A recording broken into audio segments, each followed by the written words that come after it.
Jalan pasuk, jalan situ pasuk. Mana?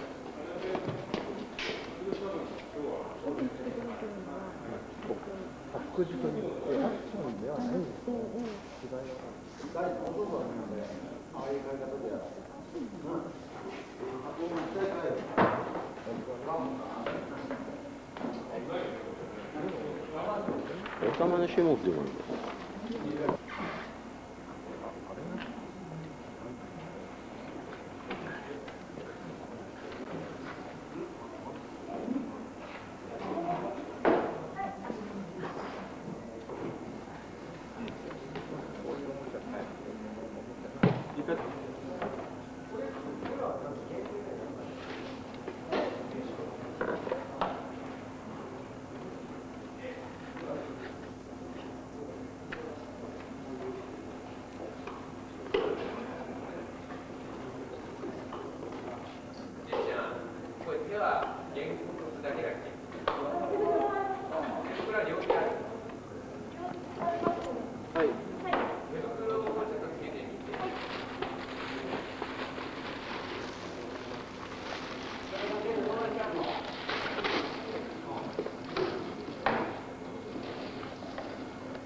These are the people that control the little toys. They're in the foreground.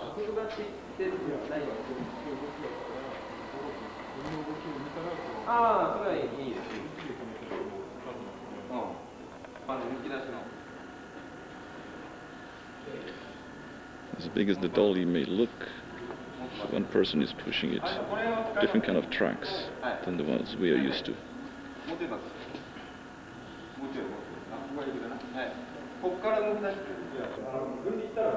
This is the same model as the big guy we've just seen on the table. It's about 2 feet long.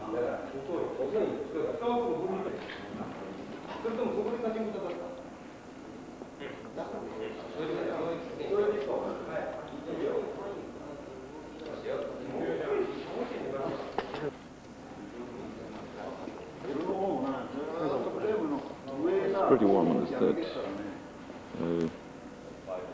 Temperature, I would say, is about 75 to 77 degrees. The guy has been inside the costume now for, I would say, 20 minutes. With the mask full on and everything.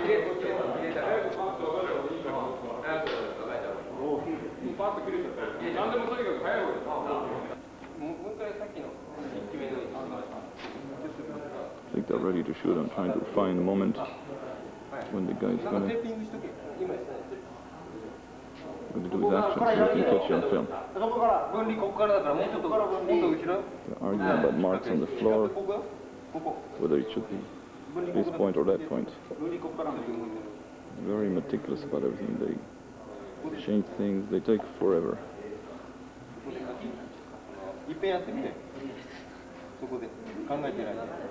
I think they're getting ready.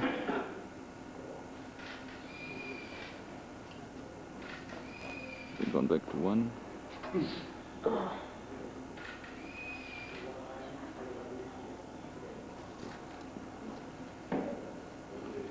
The guy here is ready with the little toys.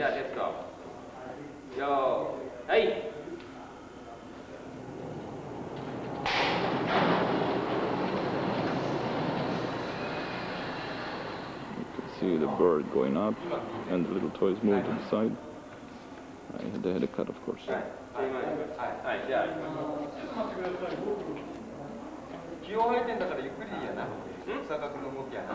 Focus puller, take a measurement.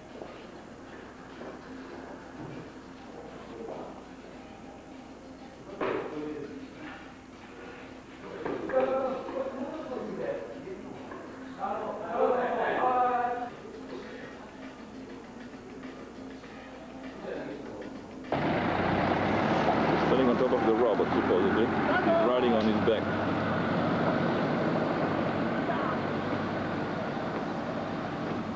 You can see people are standing along the line with shiny boards.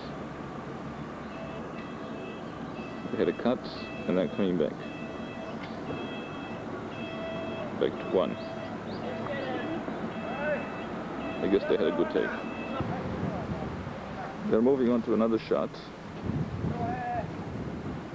This is one of the transportation. They're wrapping all the mattresses. When we arrived, they just did a high fall from the roof. They had the camera on the bottom. These are the camera trucks, or van, I should say. The director is the guy with the black jacket and the white hat,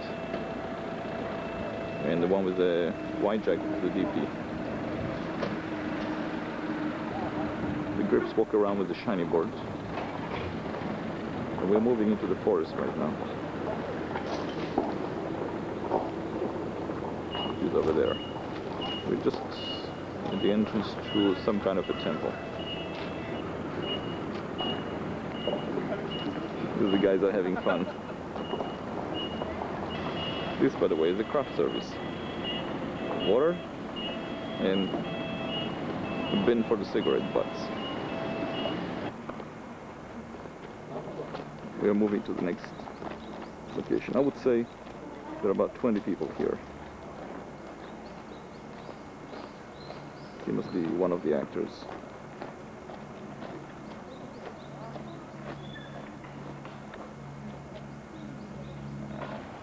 So here again is the whole company. The two cameras with the two camera vans with the director. They're using Ariflex camera. I'll take care of it. I'll take a shot of it later. This is the entrance to an interesting palace they have here. And this is where we are going to for the next shot. Everybody's moved ahead there.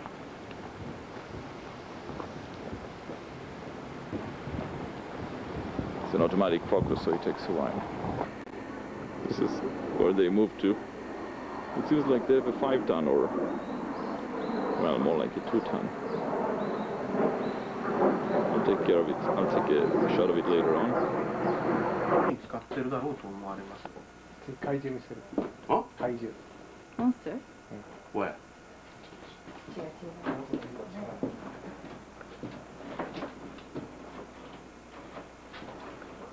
Yeah.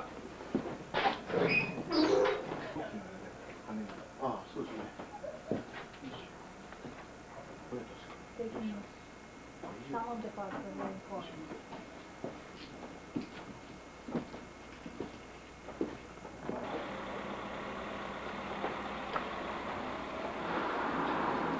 Motorcycles, all kinds.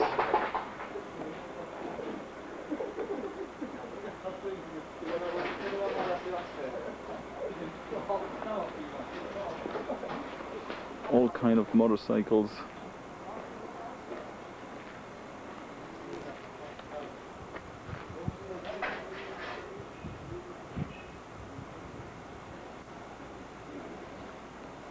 Miniatures.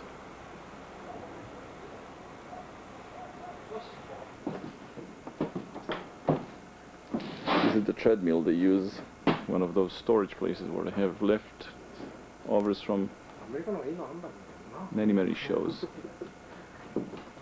Here's the drill from the Dragon Ranger over there. See that drill over there? That's it. You saw it? Yeah.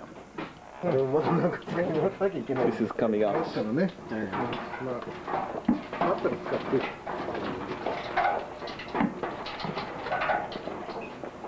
And here are some of the helmets. This is the helmet for live action. As you can see, they have holes instead of the visor. Maybe from the inside we can see it too.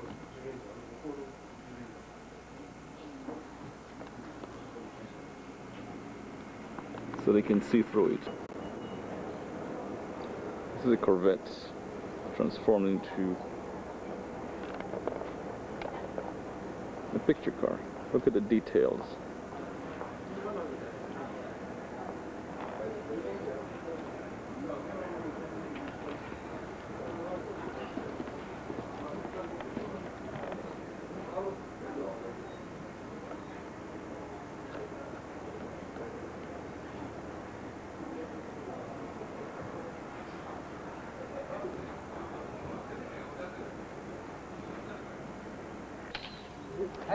What was the take? So we go for the second take. This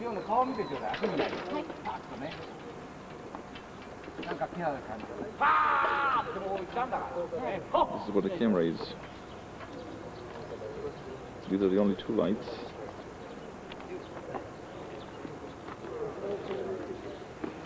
And we are in a place that everybody would recognize. Ready.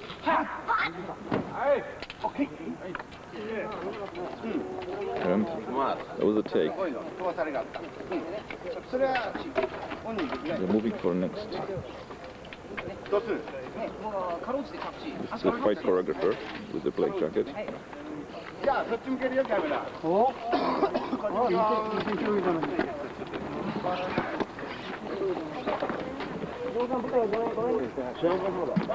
New setup. They just told everybody to move their equipment from here.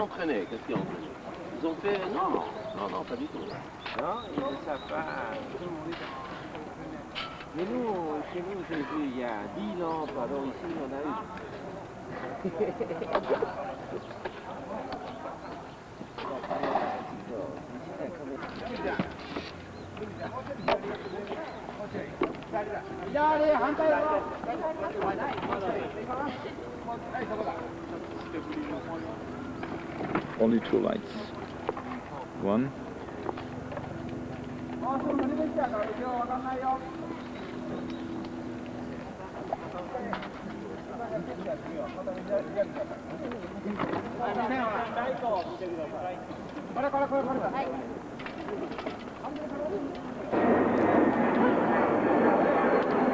What does it take?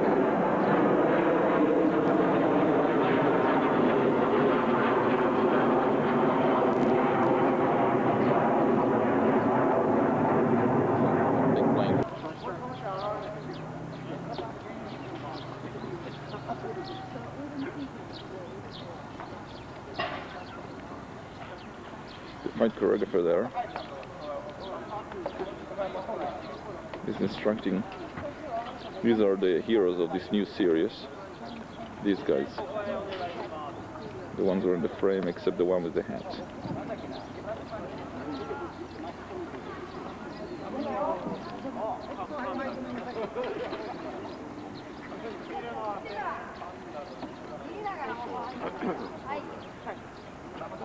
I'm not cutting on purpose so that we can see the real time. How long it takes him to get a new setup.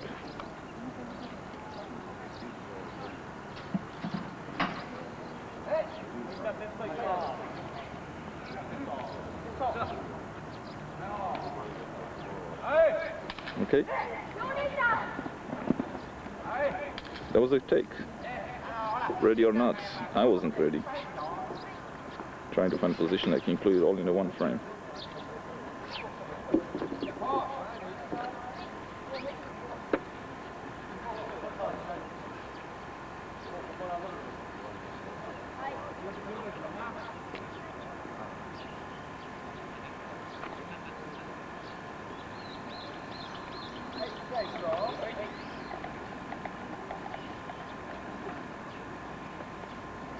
Take the measurements.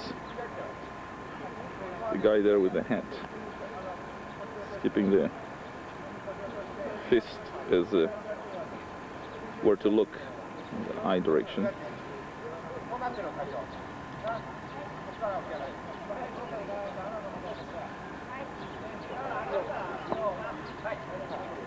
Okay, stand by. Umba means picture. The guy standing there. We're gonna clap the board. That was a cut. It was a take. And I think it was okay.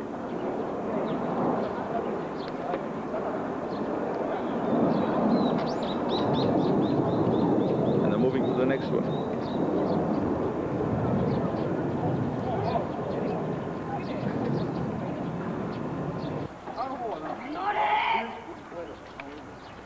Cut was only a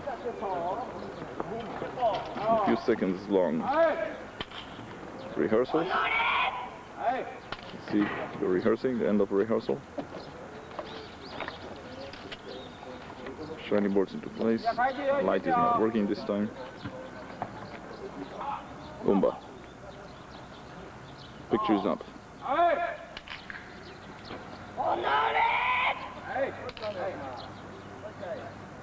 The cut.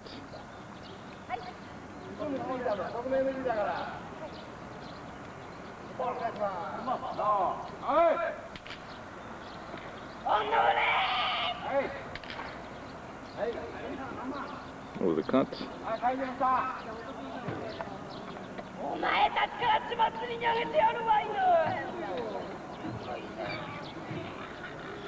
You can see us slowly moving in for a close-up, and I will move in too. As you can see, they spend no time moving around, and they don't bother to shoot everything in one direction first. They shoot the whole sequence in complete continuity because it doesn't take them any time to move the camera around.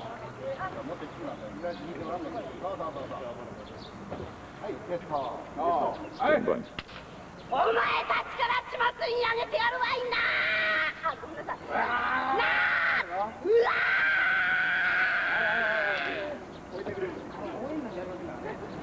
3 rehearsal.最初からかなり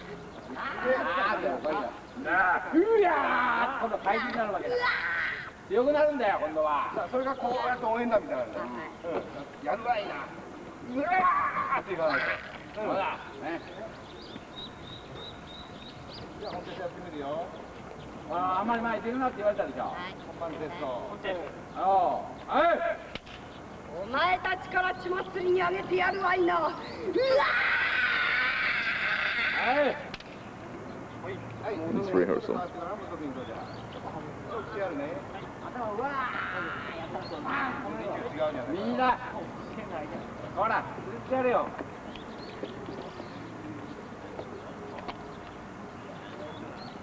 I guess this guy, she becomes this guy. So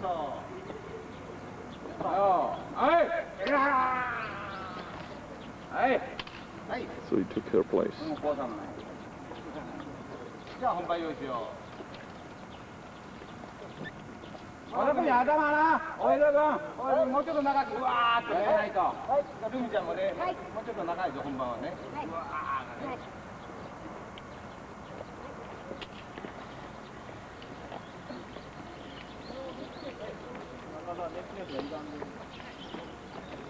No real markings on the floor.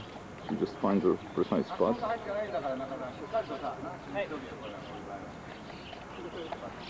And as you can see, I'm not cutting to show you real time for him.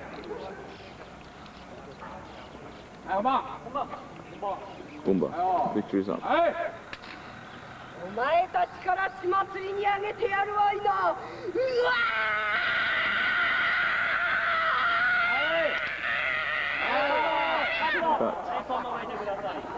Everybody's laughing, so she continued.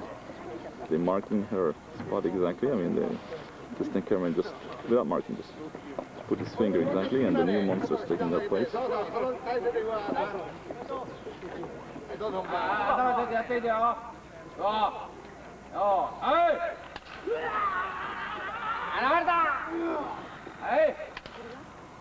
It was a roll and a cut.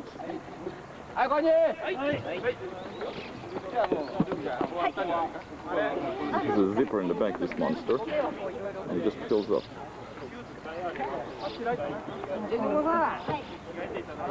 And it's a new setup. In the meantime, all he did was turn the camera around, and these guys already ready, our good guys.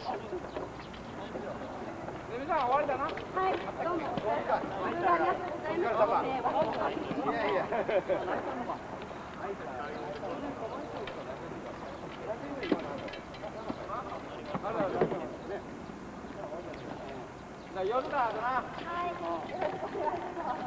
guys are setting up. Makeup is touching up. Okay.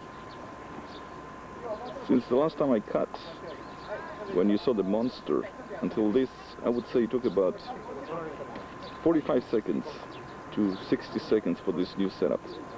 They're all ready, they just completed the rehearsal. I had to talk to Hein for 2 seconds. And we are both totally impressed. And they're ready. This is rehearsal. The advantage is that they shoot in complete continuity. They almost cut, edit in the camera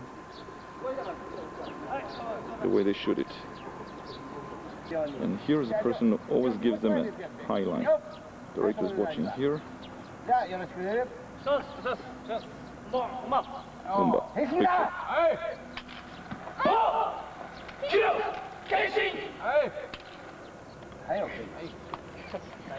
They had a cut.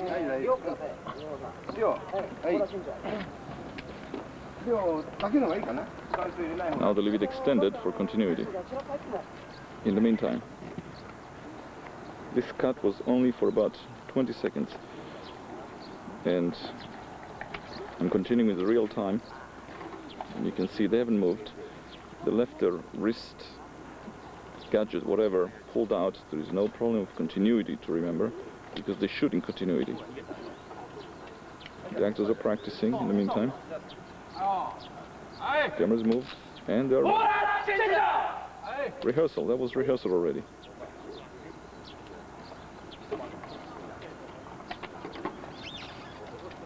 Camera is adjusting.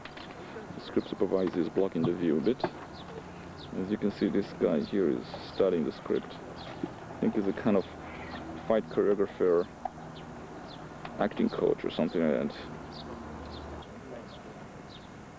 This cut that I cut now was about 8 seconds. Picture.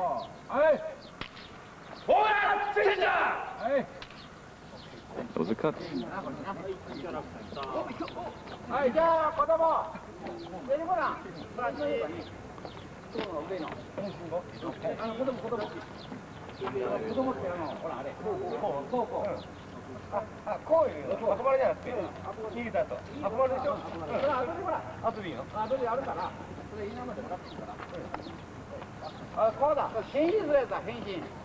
Director and DP. This is the monster we saw earlier on. Took place. That took the girl's place when she transformed into him. As you can see, he's wearing it the whole time. He's just opening up to breathe a bit, but he's ready at all times. His hands inside and everything. Other people ready also.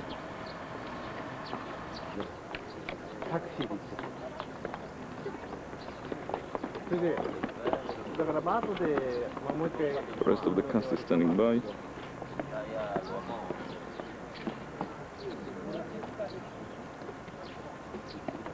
And this is again the amphitheater we just shot here. This is the very famous amphitheater that we saw in many shots. They all the time carry this trampoline and the mats everywhere they go. And the only track around I see is this one. In the meantime, they're getting ready to shoot over there. And I'm going to get closer too. I would say this company move took about 3 minutes to be ready.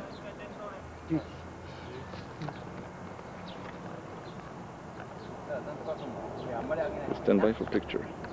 Umba.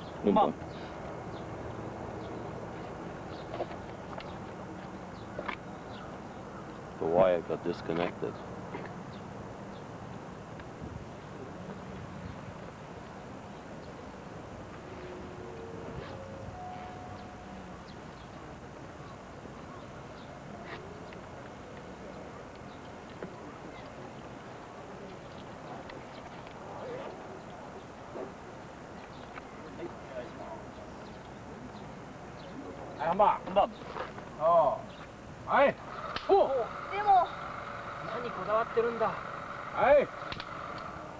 That was the cut. じゃあ、子供ですね、これね。まあ、ちょっとあれ、舐めても構わないけど、それで、今度あれだ。こう、さっとこう見て、分かった。で、立ち上がりだ。はい。What was the director telling him? 最初だから、そう、なんだ。 Camera repositioning it a little bit. さっとこっち見て、分かった。ね、さっと、ほら、変身なんだから、ピッとしなきゃダメだ。気をよくな。 The guy here with the back to me is the second AC, and he also takes the light reading all the time.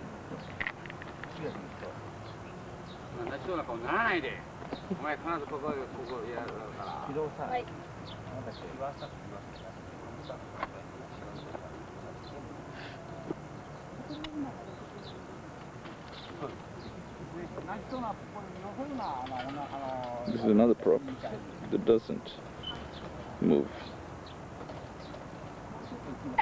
ヒット見ろ。はい。ちゃんとやるね、ダメだ。はい。分かった。よし。中間でピャッと立たないと。はい。 These are rehearsals.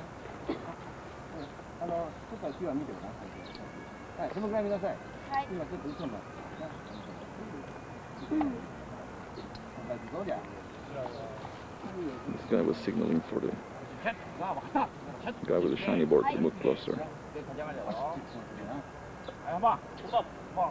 Picture. Was a cut.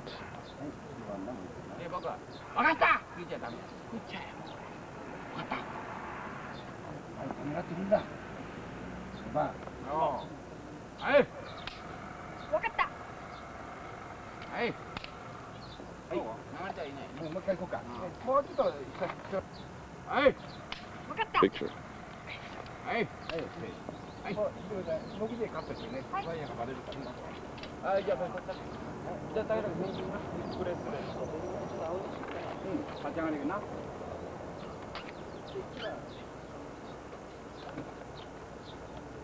Seems like they're putting some kind of watch device on his wrist.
There was a take. Finally, it had a good one. This is the longest I've seen him. I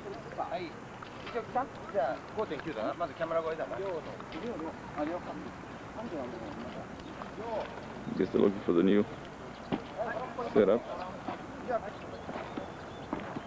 Yes, hi. Alim Salam.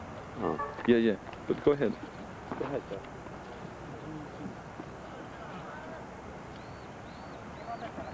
This is a stand-in that stands there just for framing purposes.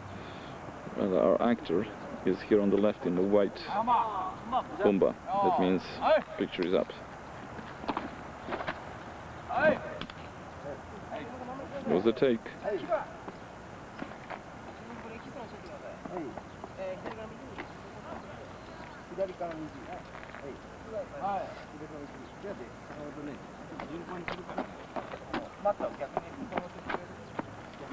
Here comes the next one. The actor is getting ready. It's a new setup, as you can see. And I'm not cutting to show the real time.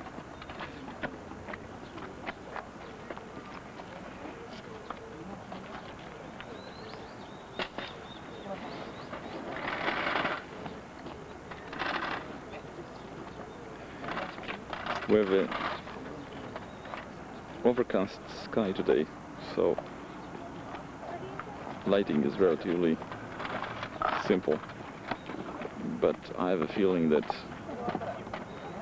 they would live with this kind of procedure even in a sunny, bright day.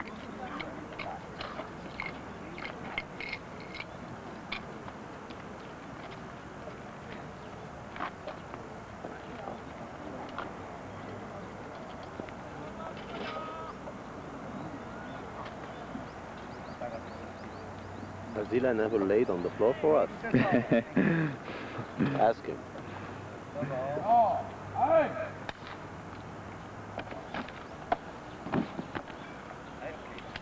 That was a rehearsal. They're slating right now.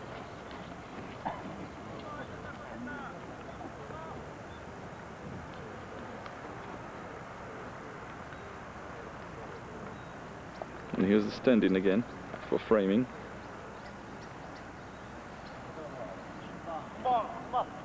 Mumba picture.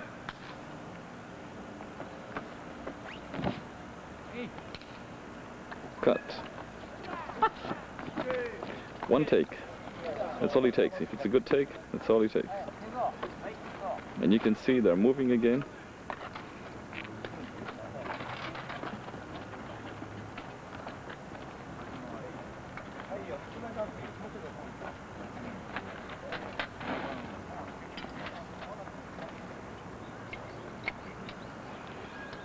For some reason they're changing directions all the time when the sky, although the sky is complete overcast, so I don't know that I can tell which direction is what, but they must know what they're doing. The camera crew here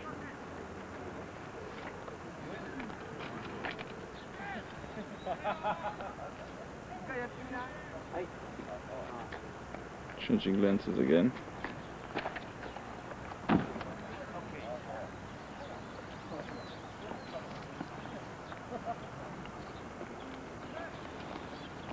As you can see, we're already in this direction, and they chose to turn around. Camera is on sticks on the other side, and I better move so I'm not in the frame.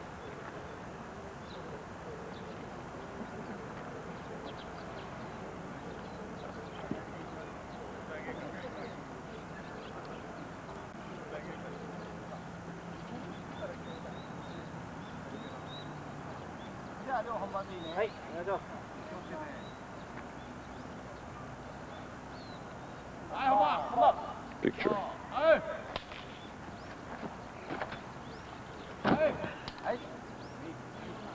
What was the take?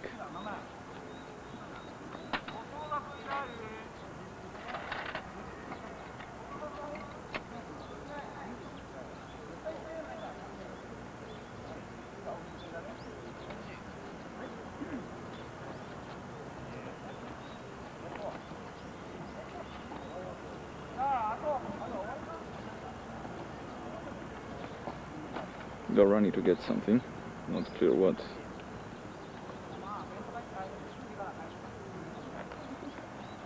They moved the camera about 1 foot back.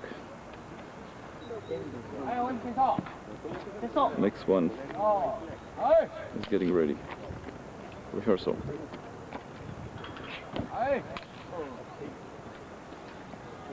Camera is here.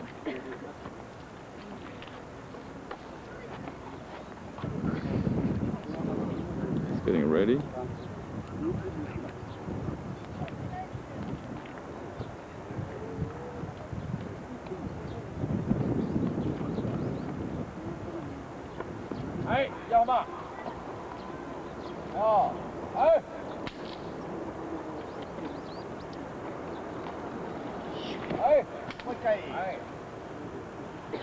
It was a take, but I don't think they were very happy with it.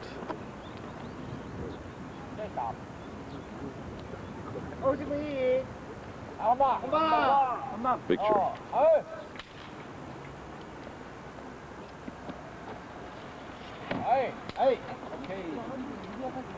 So take.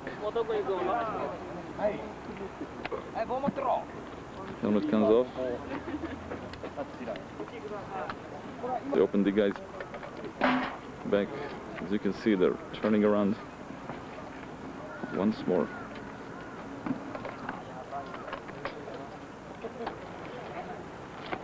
The choreographer is setting up the fight, while the camera there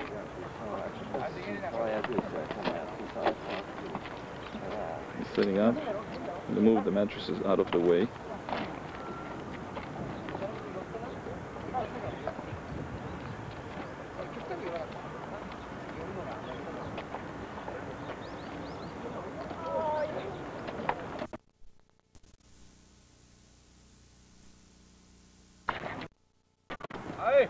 Rehearsal. It's over. Yeah. The shooting now. Right. One rehearsal, shoot. They put the helmet on this guy, as you can see. Et s'il y a une bonne conclusion que la semaine est arrivée, c'est qu'il faut continuer par Ranger. Ça reste toujours pour nous couper en table. Voilà, 10 minutes de phase, 10 minutes à la plage, 10 minutes à l'enceinte, de bataille. Exactement. Okay, stand by for picture.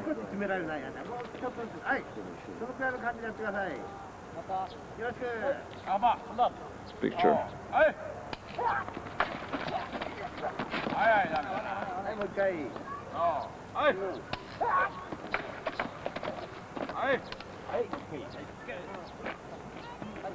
Two takes this time.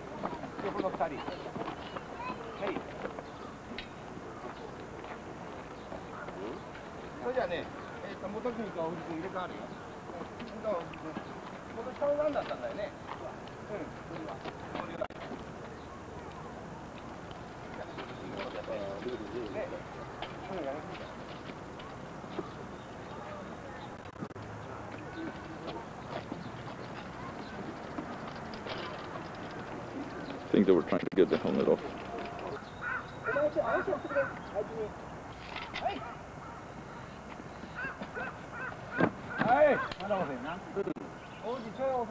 Still a rehearsal. Supervisor blocking the frame a little bit. I think he's saying he's ready for picture.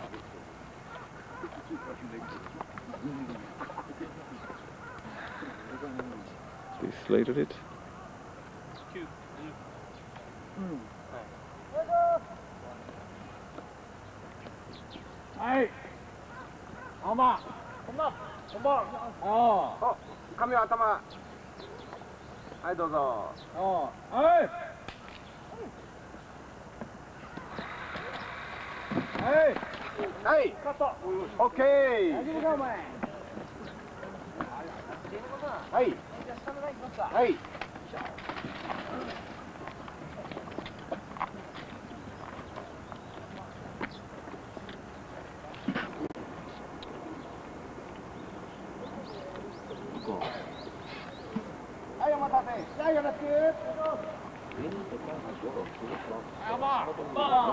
Okay, picture is up.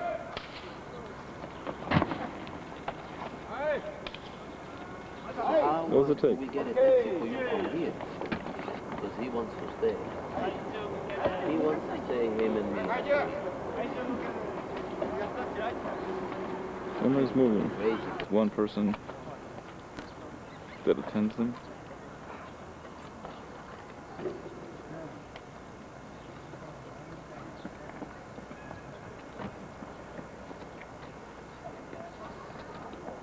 Including the guy with the sword on the left.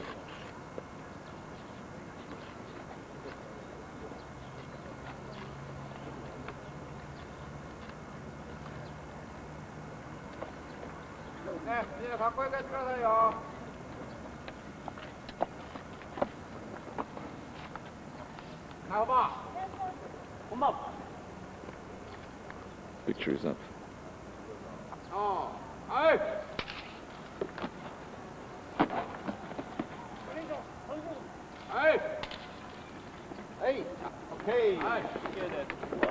There was a cut.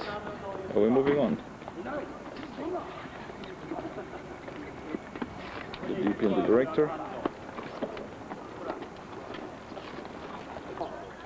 Testo.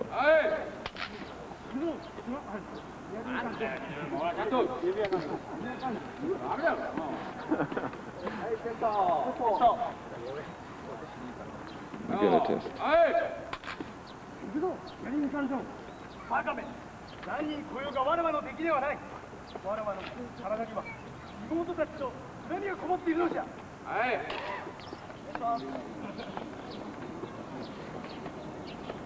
cut just for about 20 seconds. Umba. Picture.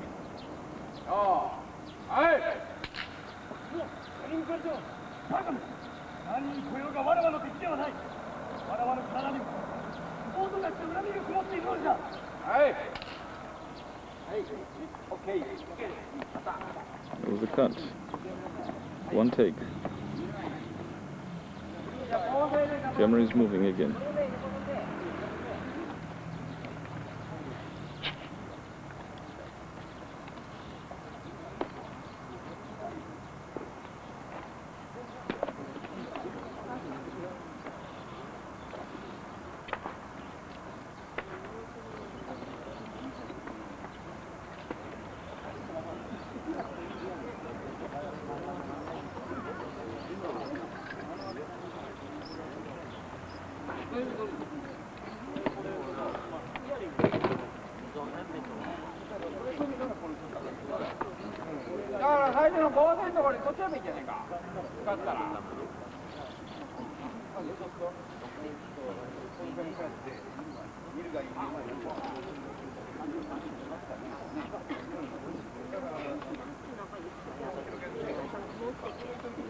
I guess they're discussing the exact action.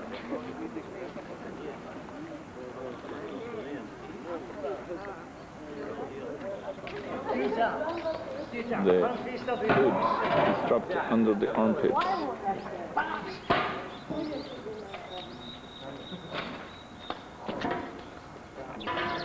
They have this thing to make her chest flat, I think. Plus it's attached to the hood.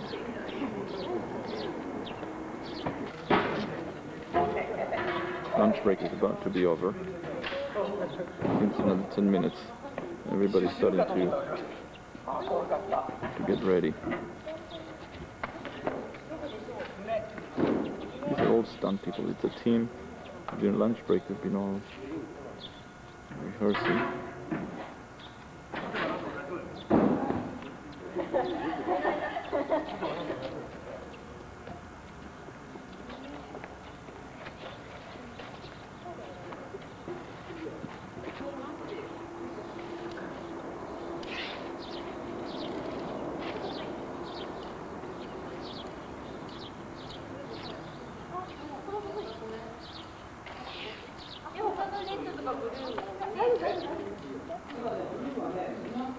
They're placing some kind of device with cables. I'm not sure what it is.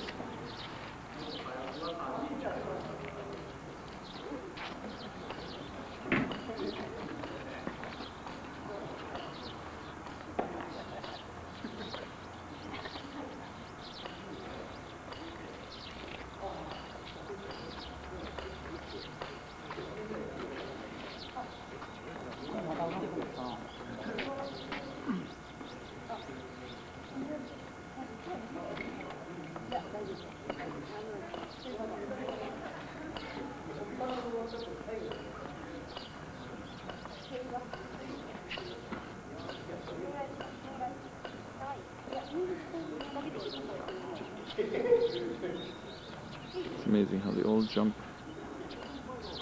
to help each other.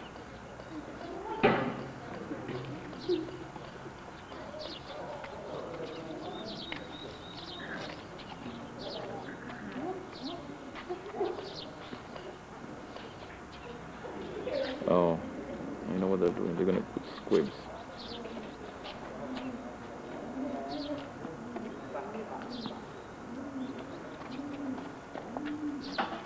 Placements on the chest. I'm waiting for it to turn around.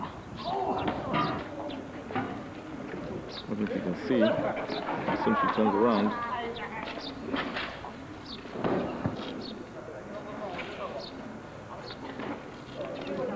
this is the guy that's been doing it for 20 years. The one in the green.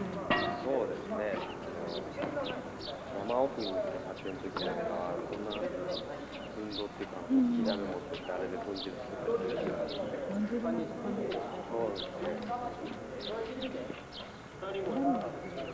僕とか運転手。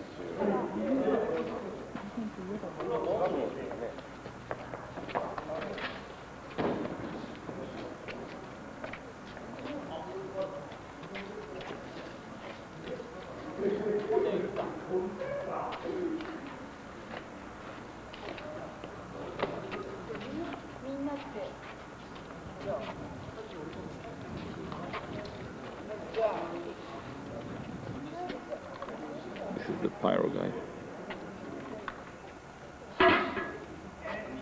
And I guess they just know how to put it themselves.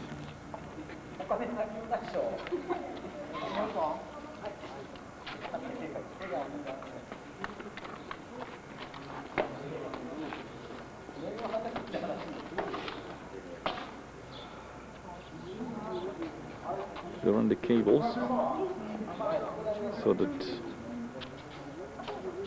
they can themselves activate it. The girl is placing the squib there.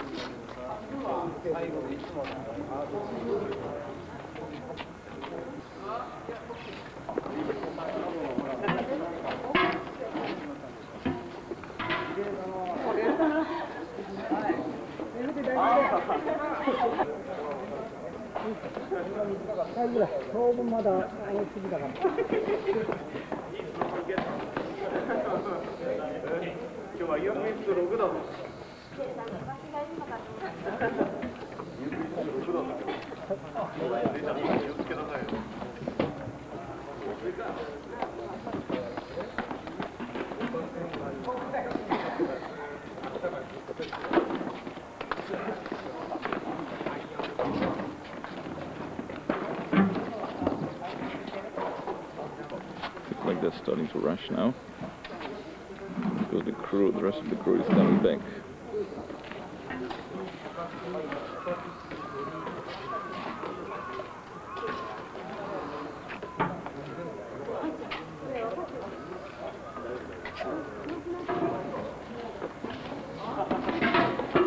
Seems like it's gonna have the device that explodes the squid over there. All in all, it's a team of like, I would say by 12 people who started working on all those squibs and putting the costumes together. And they're all one team of the stunts that during lunchtime, after finishing eating, they were doing some jumps on the trampoline, etc., having fun, but being ready on time. It's 1 o'clock and they already did one rehearsal. They came back from lunch, but 3 minutes ago. And they... No, maybe it was a take even, when I was not paying attention. Because I think the camera is moving already. In the time it took to move the camera from here to here, the rest of the crew ran and cleared everything. They put it all behind.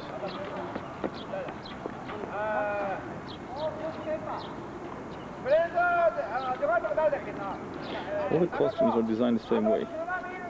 So the zipper, Velcro, zipper in the back, Velcro.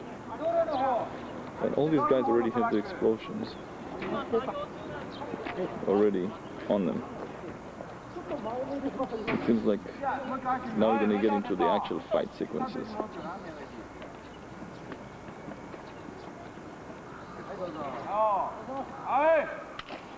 Rehearsal.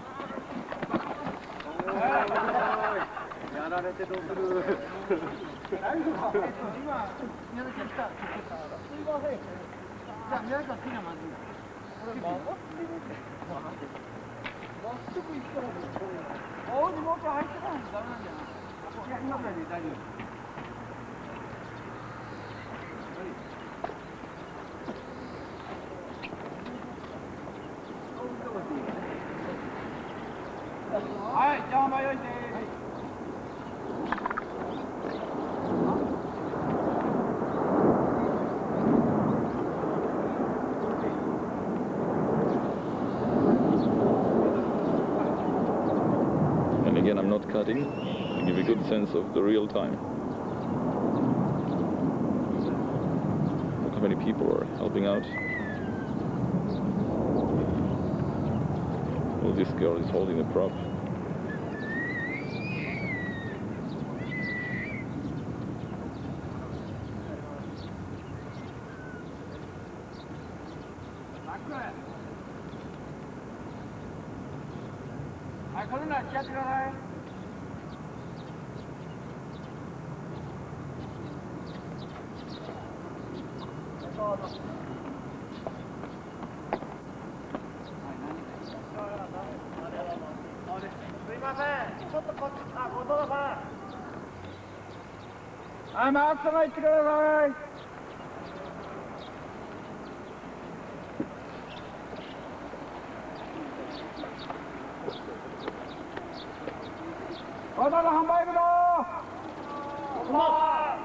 Pictures, huh?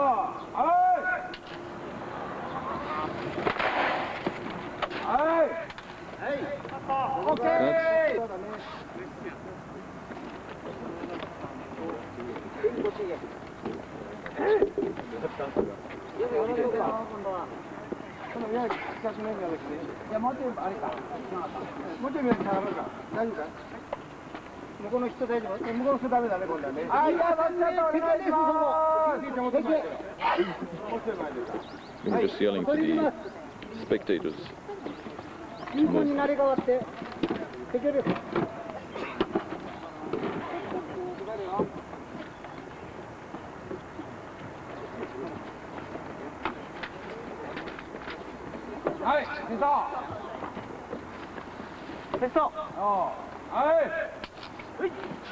Rehearsal.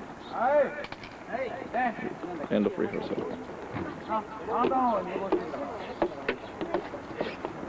Stand by. And this is all real time. Special effects and everything.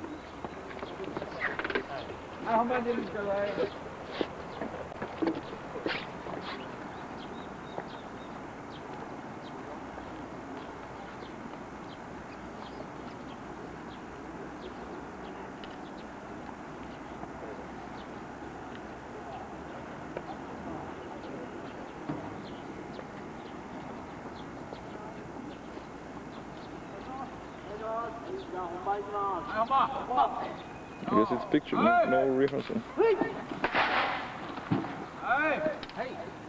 It was a take. Camera moves on. Incredible.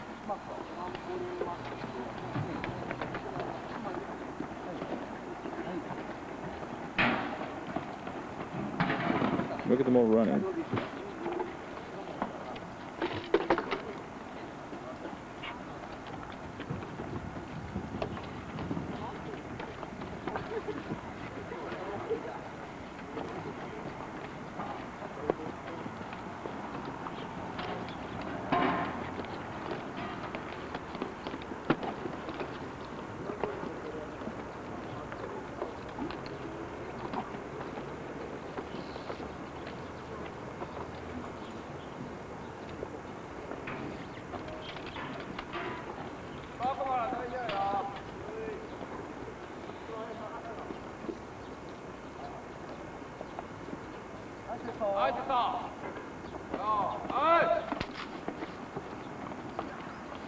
Rehearsal.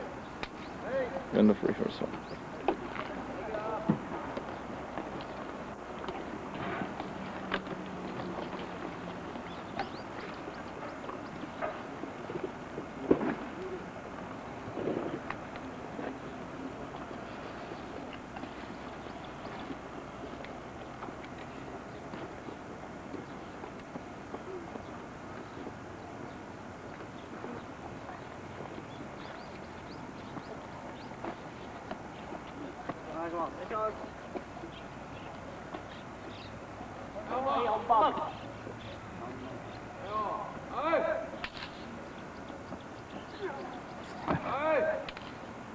That was picture. No squibs.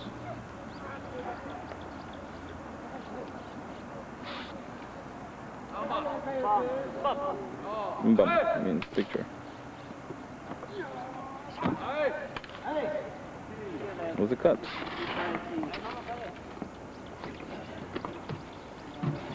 As you can see, they're moving on. Moving the mattress.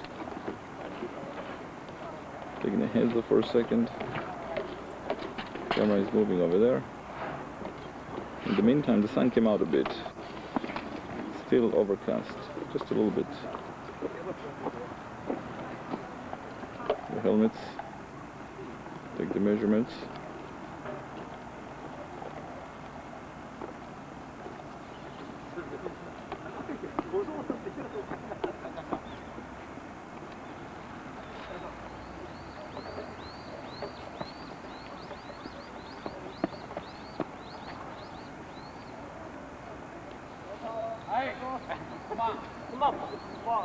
And bum. Famous picture.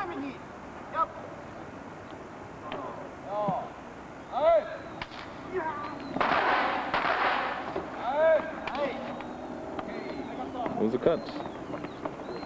And they're moving on.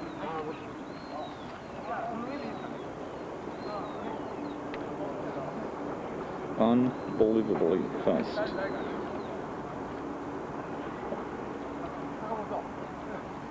In the meantime,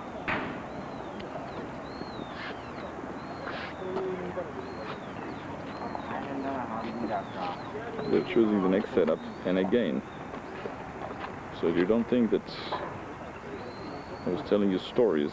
I haven't cut yet to show you how long it takes.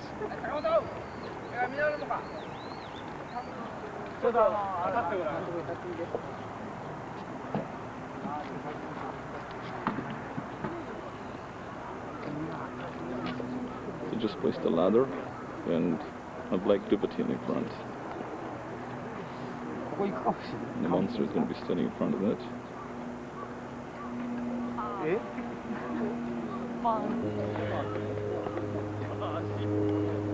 Equal distance from here to this guy. もう少し下がってくれる？はい。もうちょい坂本に左寄ってごらん。よっ。そこからカメラ向かってこれるね。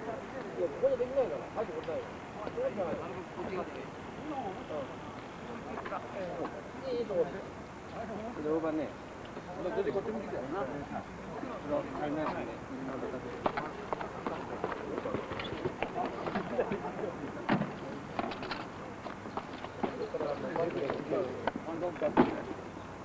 Setting lights on this guy there. Stand in. Give him exact line of advancement. Look for marks on the floor. Give him a mark.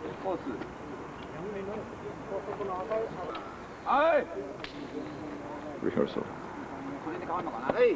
もうちょっと早めですね。それで今度は坂本あっち行ってくれる？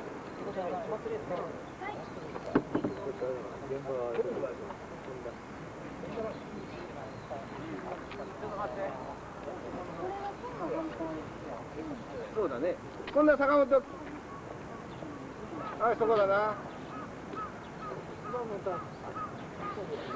はい、セット。ああ、はい。はい、オッケー。はい。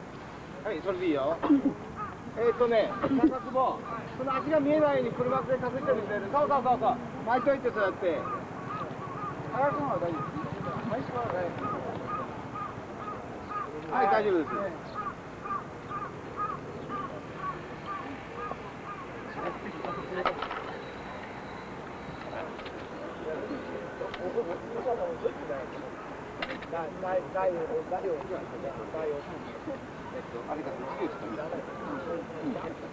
The second assistant cameraman now is taking distance or light measurements, I would say.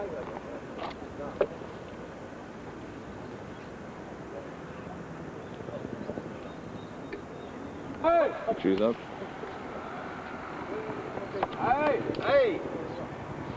Let it cut.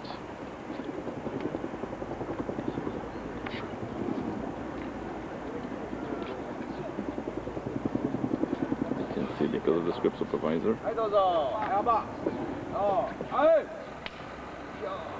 They're rolling. Okay. That was it.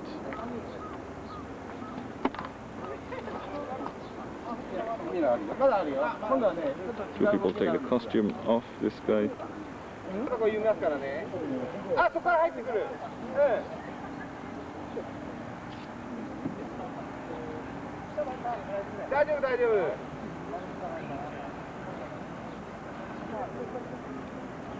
These guys are standing by waiting for the monster.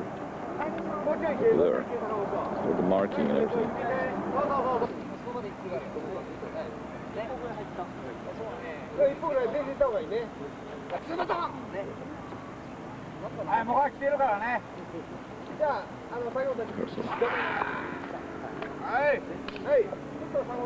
At the same time, the monster did something different there.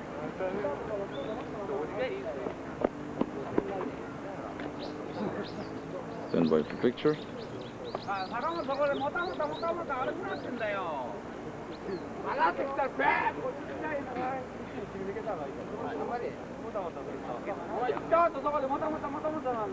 Look at one of the actors, stunt person, runs in to check that everything's okay.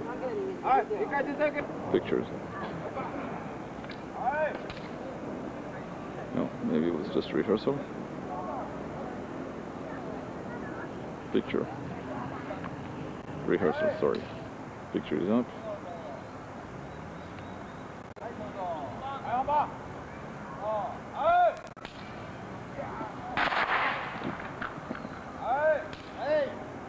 Cut. This is the explosion device. They don't use any protection. It's their squibs. You can blow about in your hand and it won't cause any damage. This is a special effects man. And you cannot take it out of the country, but they attach it to the body without any problems. Without any problem, they attach it to the body. Now I don't know if it's recorded from the beginning, so I'm starting all over again. So this squib that they're using, it doesn't require any protection on the body.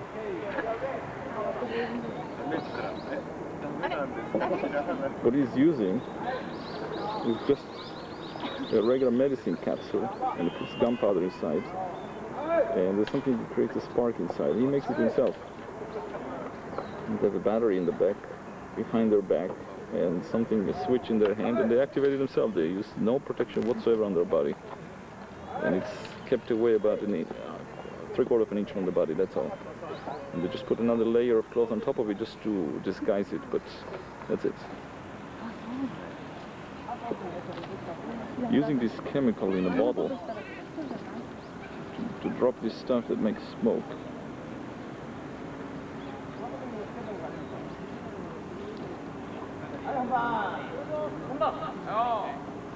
Picture is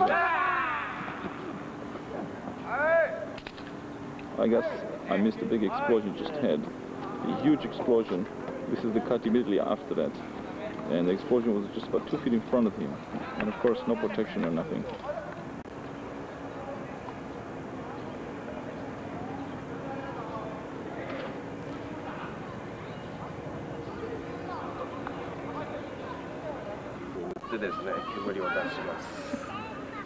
Ta-da! This is 支援歌。支援歌。煙出す。普通には売ってません。ぜひお試しください。一度。You have to translate for me, please. What is he saying? Please try. This will make smoke. It works well. So why don't you buy it? 試してみます。It's a demonstration. That's titanium chloride. 塗ります。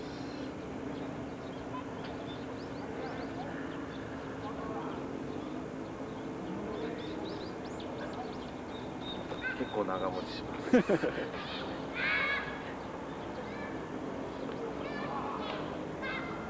子供の手の届かないところに置いてください。I guess it's been very funny because I asked him to make it like a commercial. 制作にしとくのがもったいない。Yeah, go ahead. The stick they're using it doesn't contain any chemicals, it's just a sponge to take the titanium chloride out.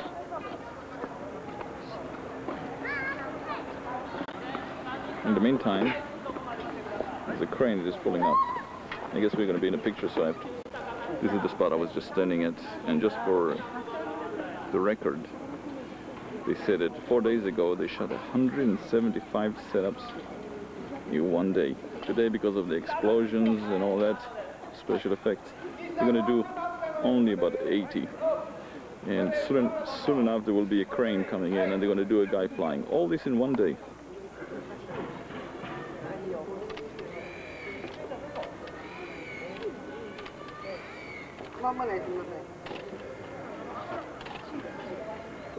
In the meantime, all these guys are hanging out in full uniform, the props on them.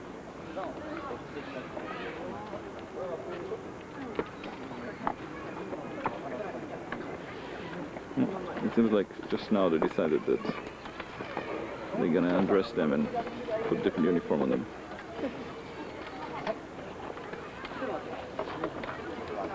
No dressing rooms.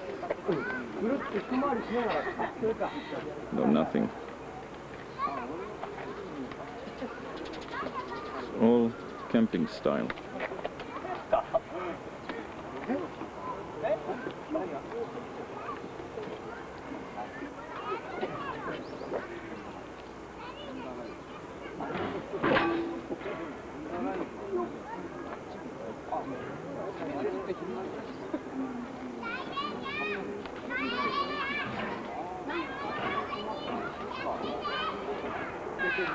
Seems like 5 minutes delay because they're reloading and they clean the camera and everything, which is the first time I've seen it the whole day. I guess it's the first magazine they're reloading. The rest of the crew are waiting here. This guy's kind of production manager, location manager, the guy who did the commercial for the stuff. In the meantime, the other actors are going to be next, are standing there, not going to be standing and waiting. How many feet of film do you shoot a day? 600 A day? day. Perfect. He doesn't understand what he's saying. We're just imitating. We told him how to say it. He's a great guy. ぐらいこういう仕事してらっしゃるかどうか、端から答えていただきたい。古い方からでも。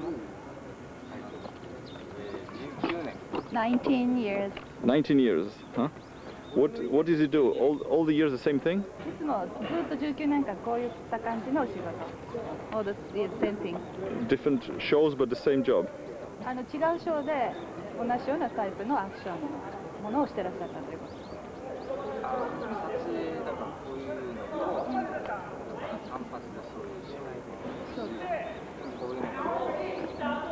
こういうアクション関係のシーンが多い。It's all related to action. And the guy in yellow? で、黄色い方は何年ですか？12 years. 12 years. And the one in the blue? ブルーの方は12年。Another 12 years. 12 years that he's doing the same thing. 同じことでやっぱりこういった感じのこと。Yes.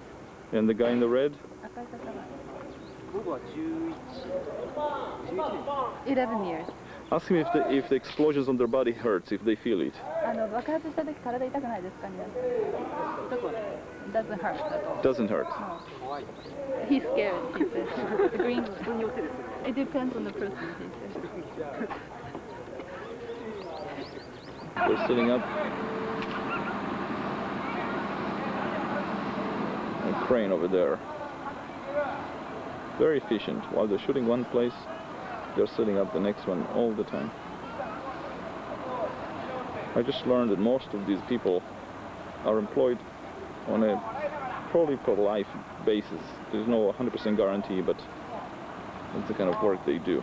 And as you just heard from the people in costumes, the stunts, they've been doing it from 12 to 19 years and probably will do it until they can't do it anymore.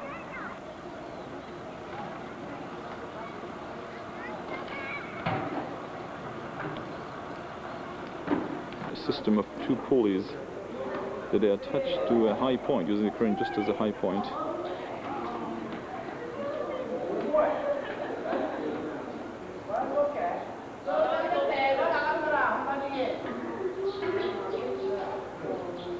They use very, very thin wires. that I don't know that we can barely see them.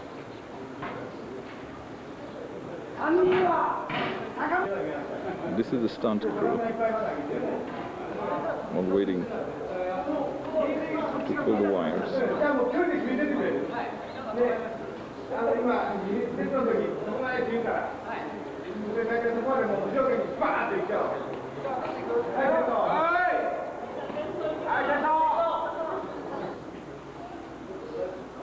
Stand by.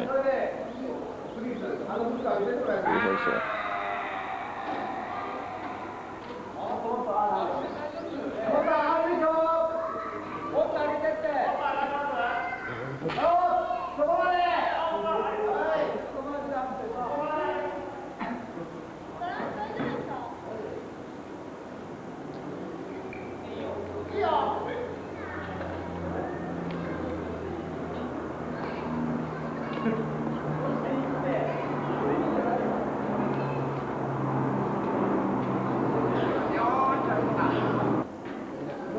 I guess all of them would have been the same shot.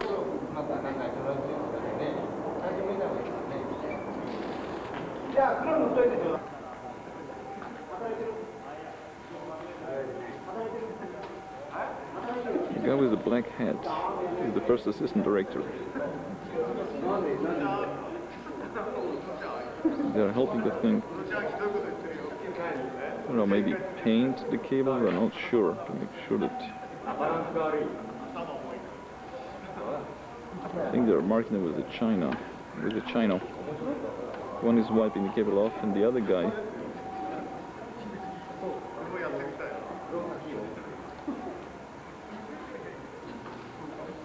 Can you believe this? 2 China markers to make it look black.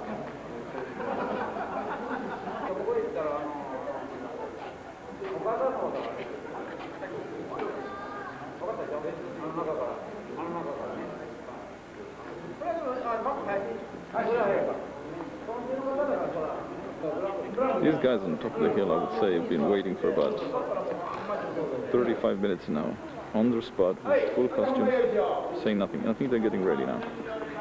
We're going to go for another rehearsal. Oh no, I think it's going to be possibly a take because they're putting the helmet on.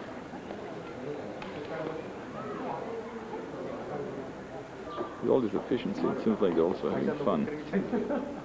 They don't run too much.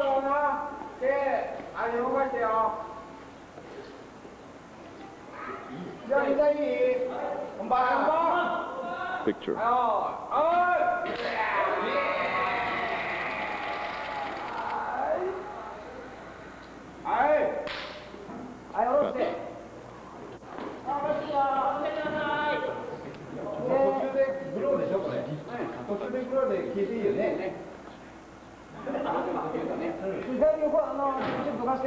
Picture. To cut. Everybody jumps. Everybody knows what they're doing. They're bits of the job. They're just extremely efficient. Camera is moving up there, and I'm going there too. And this is the craft service. Iced tea, not ice, cold tea, and some sweets. And except during the lunch break, I haven't seen anybody touch it. As you can see, they shoot more or less in continuity. They almost cut the movie in the camera. And I found out earlier that they shoot about 600 feet a day, and it's probably 95% usable. It's not 99%. Starting position for the next take. The camera they're using, and just regular standard wooden sticks. Notice that the DP is using white gloves during the whole day.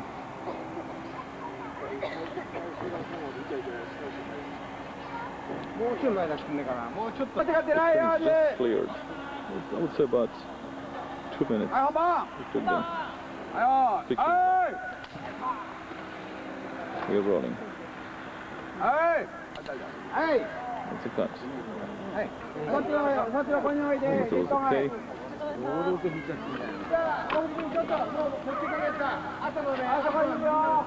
These guys, I guess, are released. And they go to change.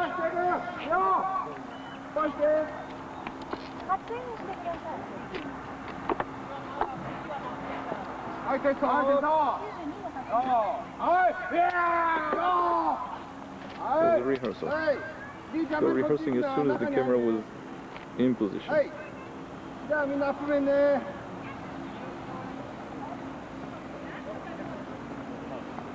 Seconds later, helmets are brought in.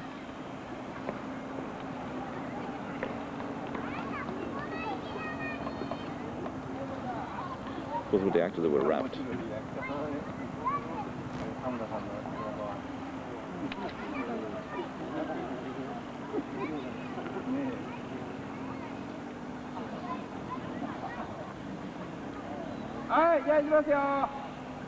Stand by, I suppose. Humba.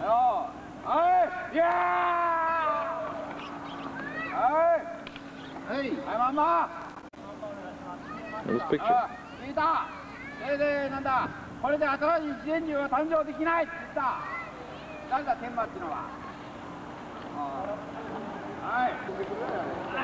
Camera's moving again. The DP is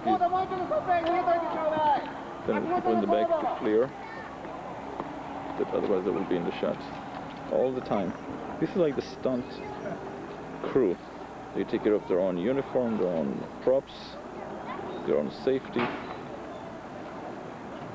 their own costume, everything. In the meantime, the camera was here a second ago. It's all gone. They took the rickshaw, they took everything. And I'm gonna go there myself. This is the stunt crew there. This guy is carrying the shiny boards. Two shiny boards, look how light they are. And into the truck, because this time they're moving. And over there's the Jenny. And he's a little kid actor who's been hanging around all day.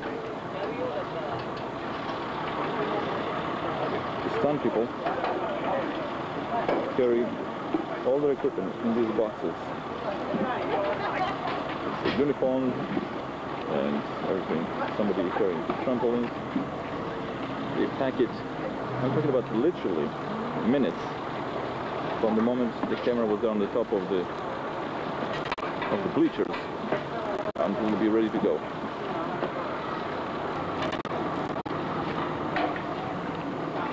Better get out of their way.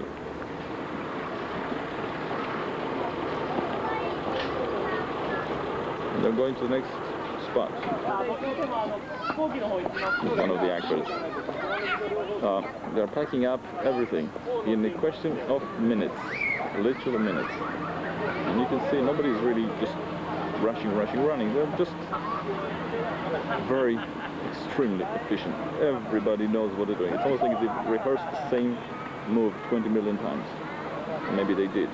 And this is the park, and you can see some kids gathering around, admiring what's going on. Oh, here we have.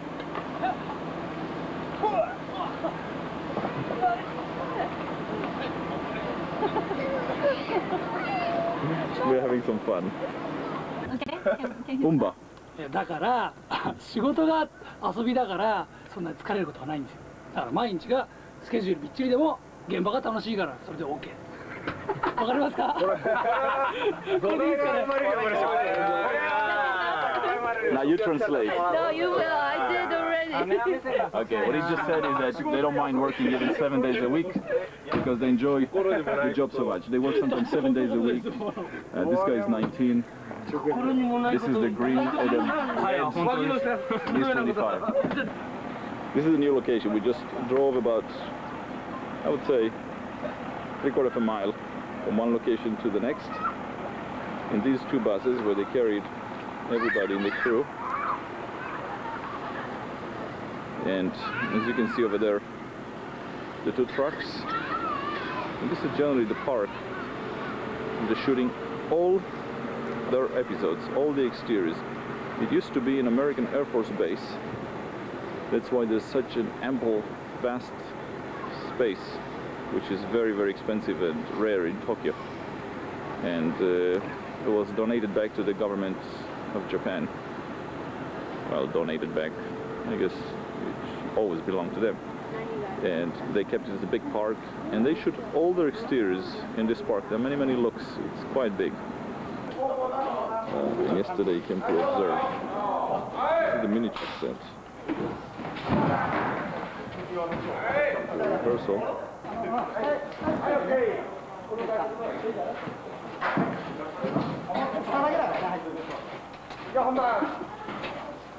The camera crew.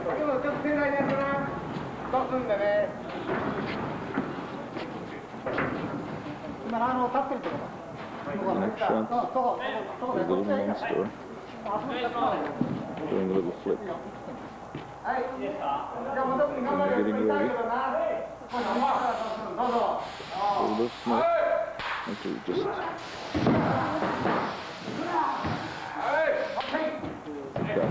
Actually, there was not smoke, it was just pressured air on a dusty floor.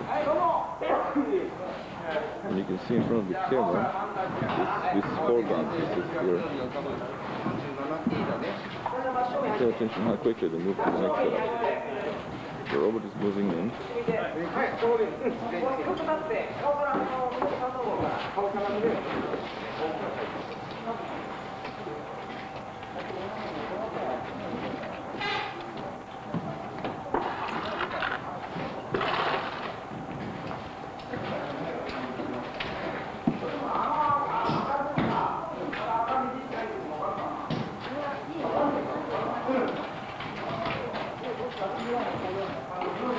Camera moved in too.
It was a rehearsal.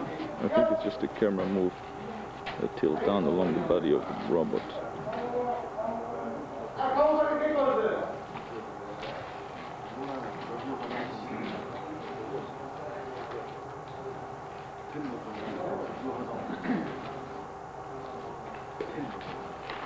Look at the slates. MOS, of course.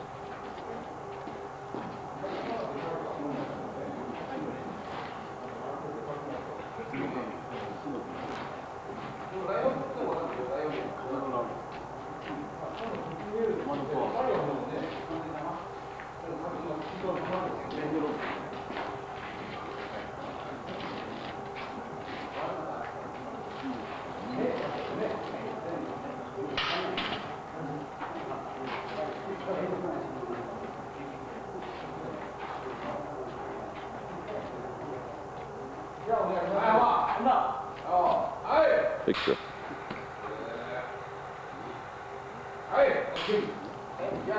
That's it. Look how they're moving now.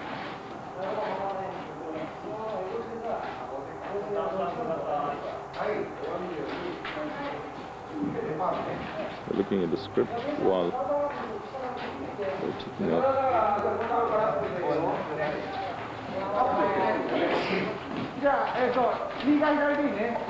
This is the special effects man. If you're remembering from yesterday, you showed me the capsules. In the meantime,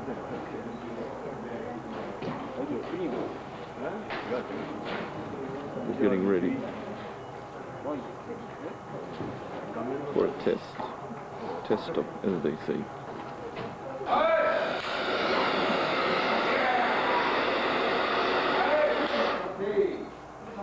It was a test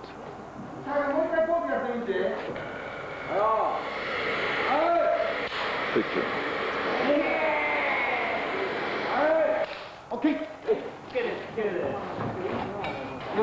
one take.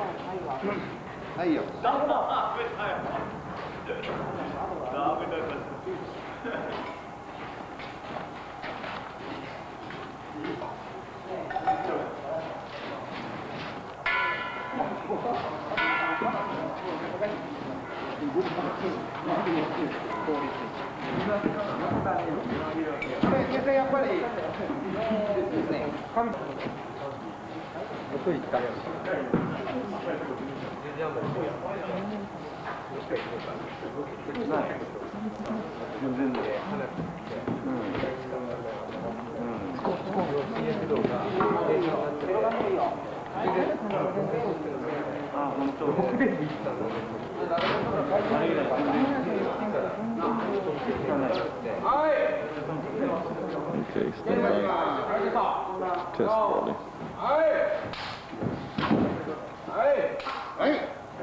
That was good.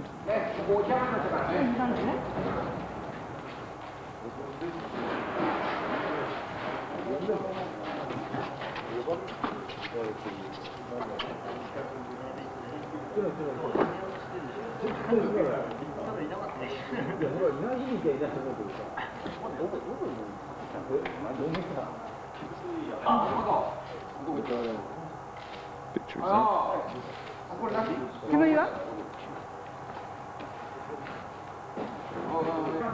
Next shot, Robert is going to be in the foreground.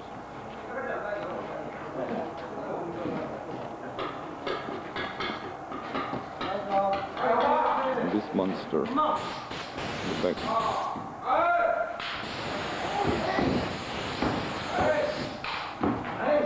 This guy is blowing air, an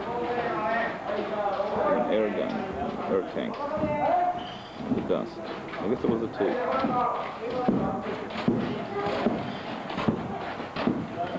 I'm tired. You tired? Tired. Hot. Hello, tired. He's saying he's very, very tired.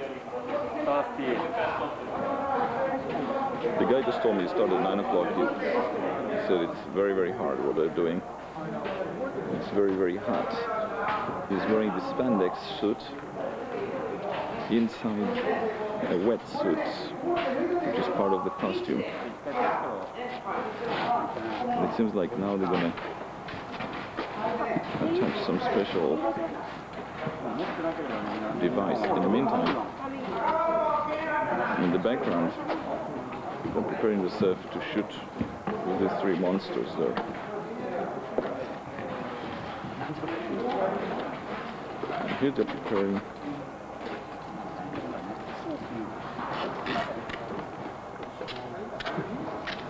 something inside the costume. All these are the pieces of this robot, including the helmet here.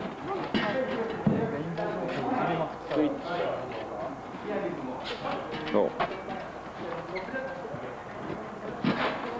You see they're putting a switch in his hand.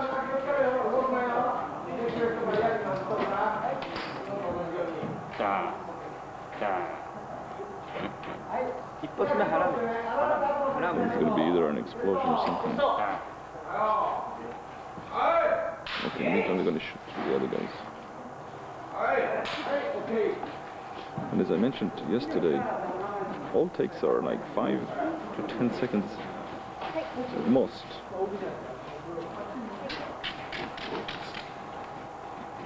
All it's done simultaneously.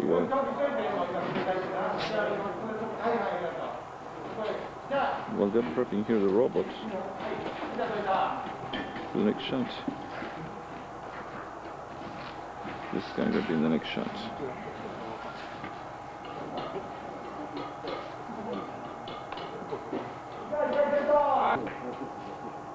Stand by for the next take. It's this monster who makes a speech. One of the longest takes I've seen so far.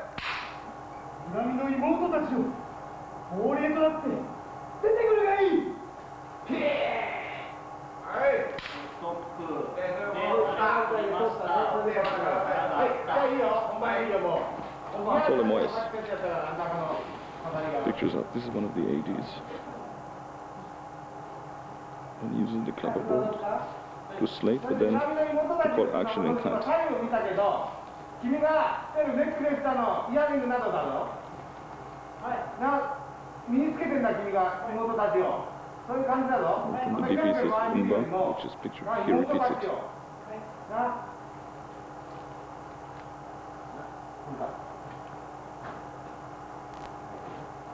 はい、じゃあやるわ。本番。はい。裏切りの妹たちを。亡霊となって。 出てくるがいい。はい。 This guy is blowing air.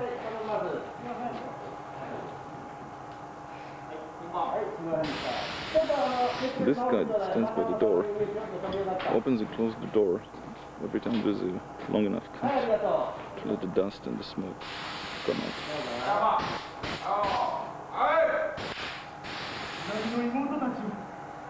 氷になって出てくるがいい。 Where's the cut?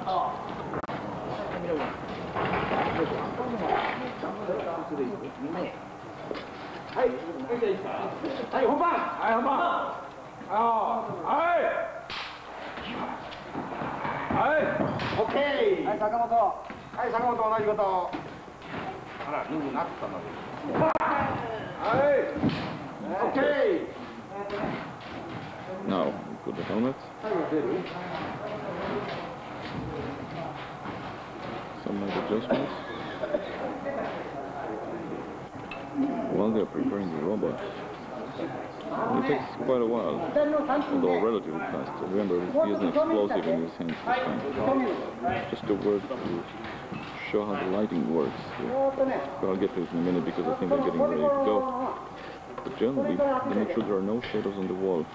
There are the lights on the top, all along the top.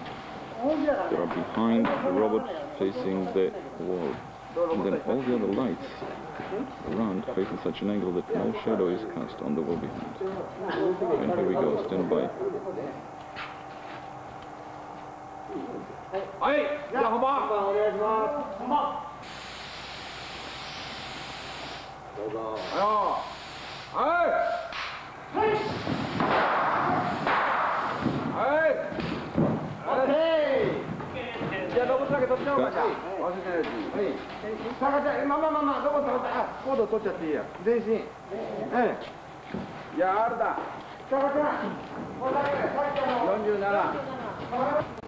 Again our the lights. We'll do another rehearsal. This is the lights are facing this direction, and the top lights are behind the robot facing the wall. There's never shadow. They like the psych behind. Okay, we got the picture here. It was a cut. It was a good take. And that was it. Very, very rarely do we see them take more than one take. I'm gonna go for one now.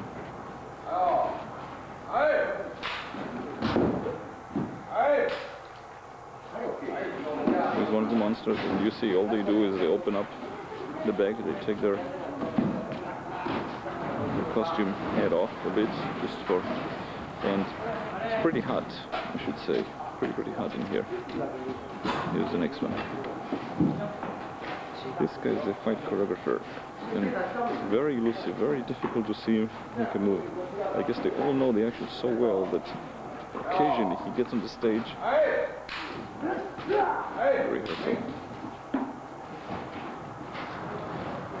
Very occasionally does he demonstrate what to do. In most cases I missed it. That was the take. In the meantime, it's taking it.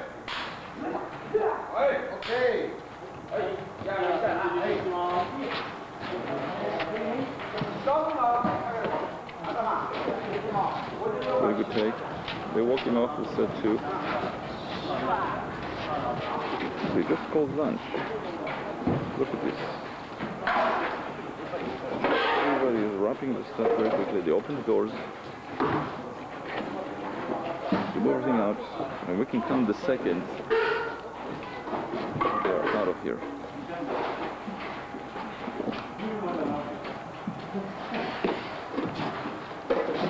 Over there is our friend Babu, half naked now.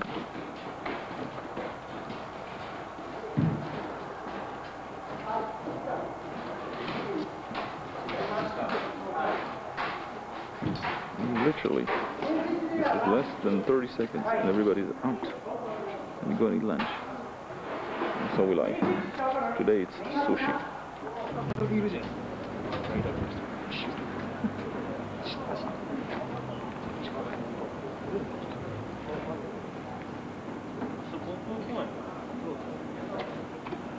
This is made of rubber, and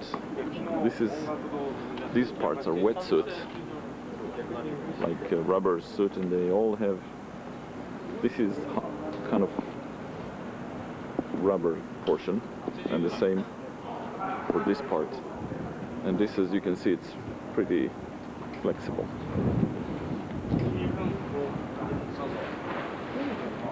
This is going to be one of the robots. And here is the rest of the equipment for the other robots. And as you can see,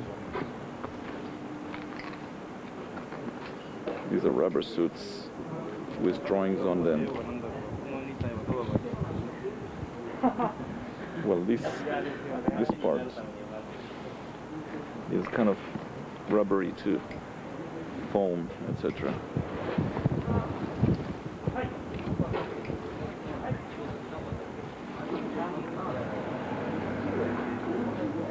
This is the camera they're using. And this is the tripod. It's one of them. Baby legs. Wooden legs.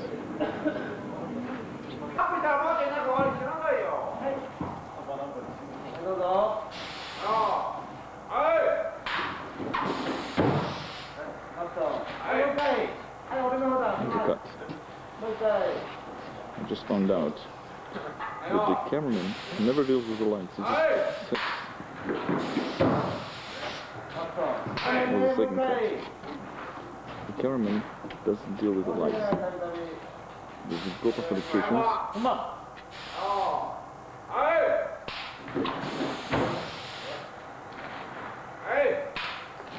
3 takes. It's the most I've seen in very, very, very rare situations. The guy here with the black hat is the second AC, but also takes the light measurements. And the one here in the front and the left is the second AD. Flaps. And the guy holding the lights over there is kind of the key gaffer. This guy.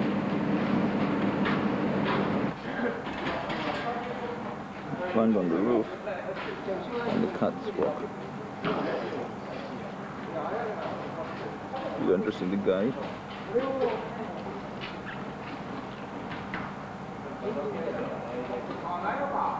Here's underneath. This is our guy Babu in the robot. There's another robot there standing by. We just saw him in red previous take. And over there,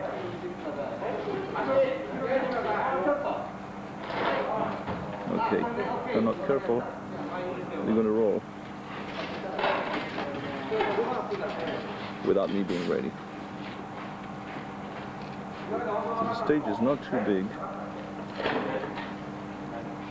and there's a guy here on the left with the air tanks.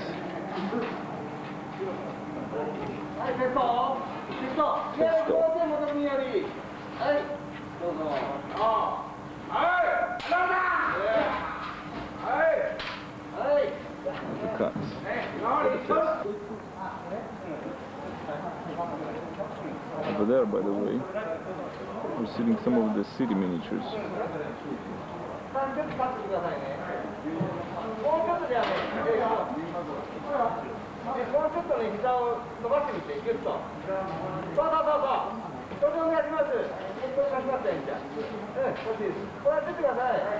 So they're shooting through his legs.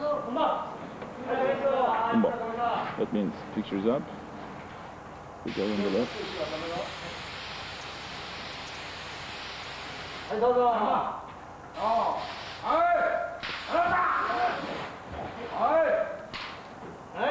I think this cut is about 5 seconds. That's all. Now again. Somebody helping the robot.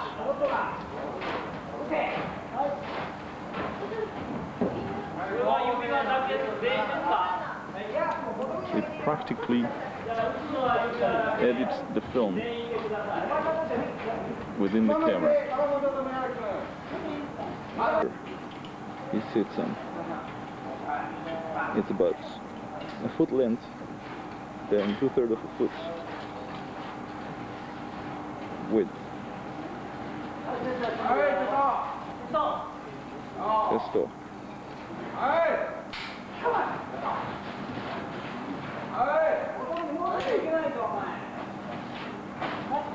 Cut on the test.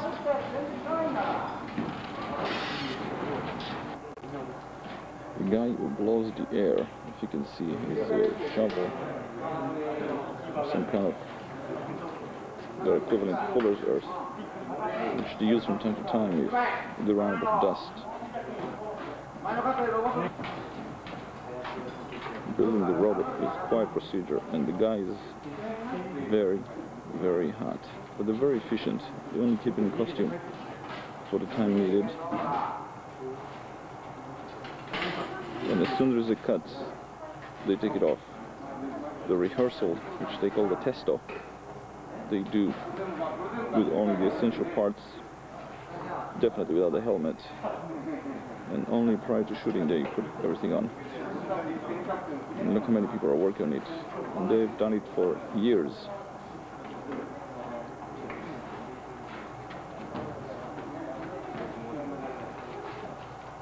Gloves.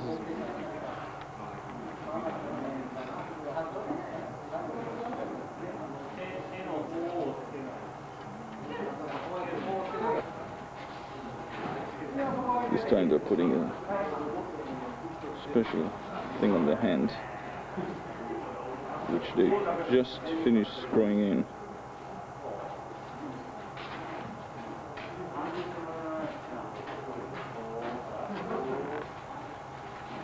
Here's the guy.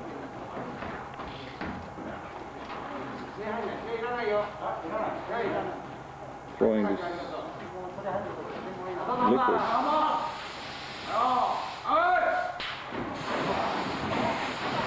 Picture.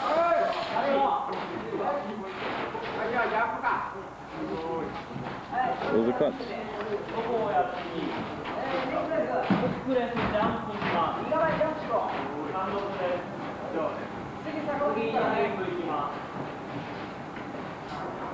Picture is up. They just used a little bit more fuller earth. There's a cut. And here we go immediately.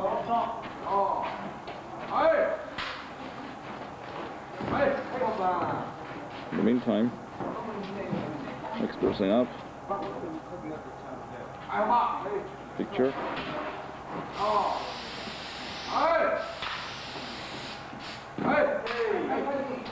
And the cut.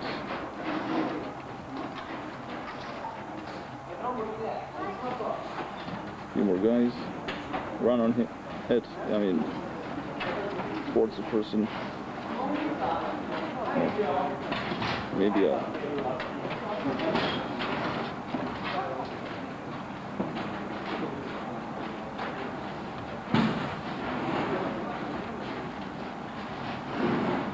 Now this is all real time. You can see how little time it takes them to set every shot.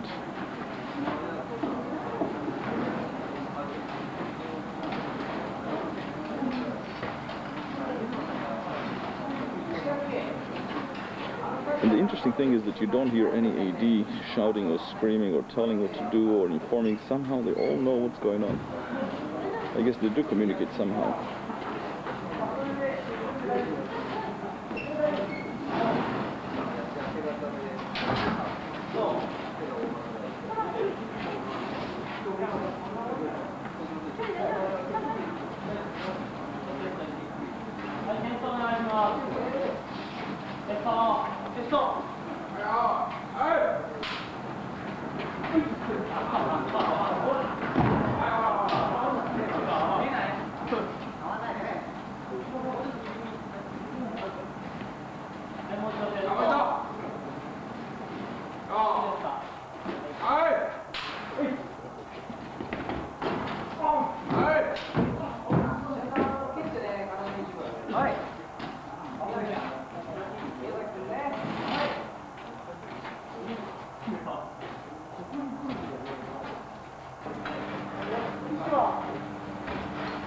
Next setup.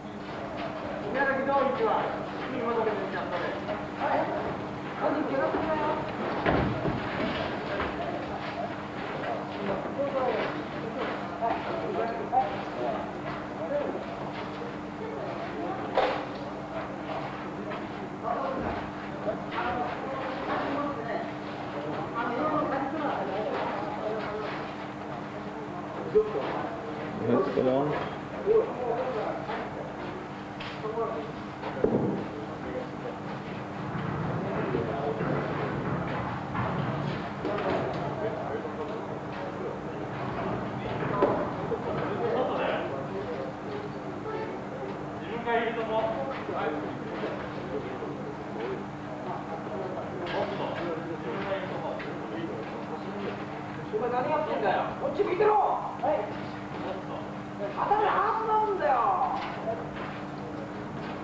This we're hearing is the 5 choreographer, which is below the frame line, who is give them instructions only verbally. Okay.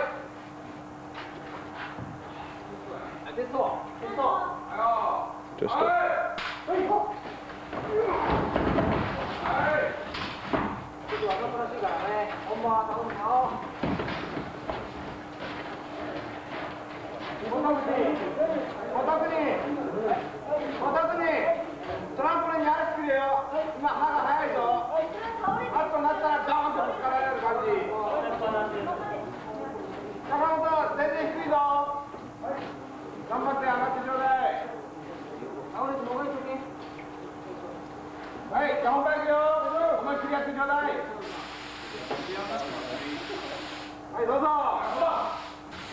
Some respect it reminds me of circus.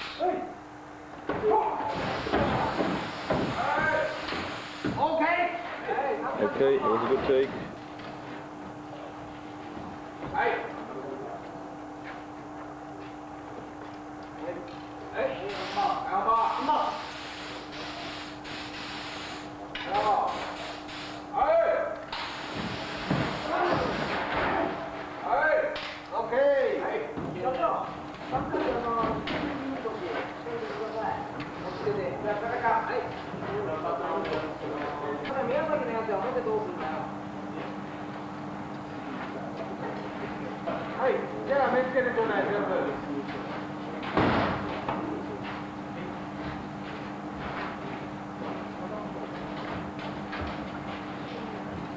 Okay, all the pieces come on.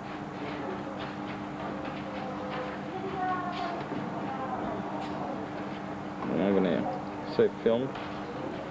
In the meantime, this other robot is sitting and waiting for his turn, full costume.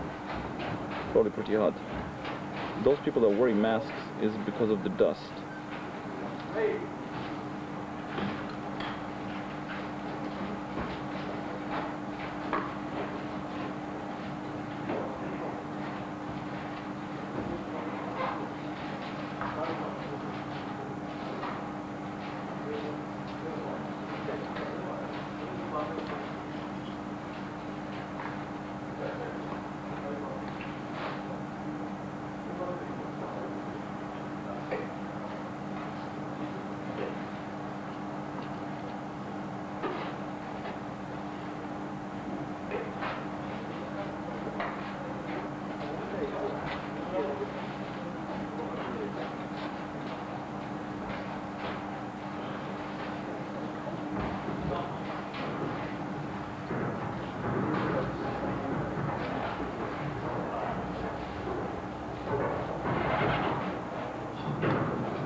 Okay, picture is up.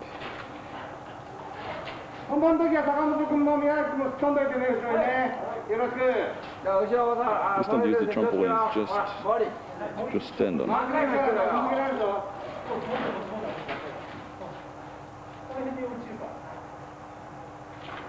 じゃあよろしく。本番。はい。Was it right?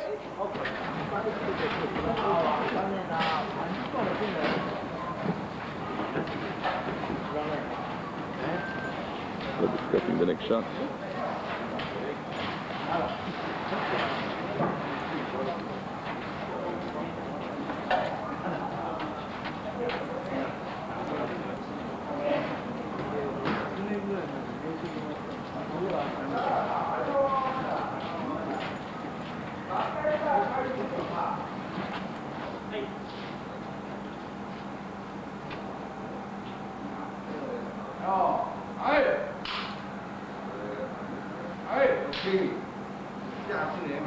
What was the take?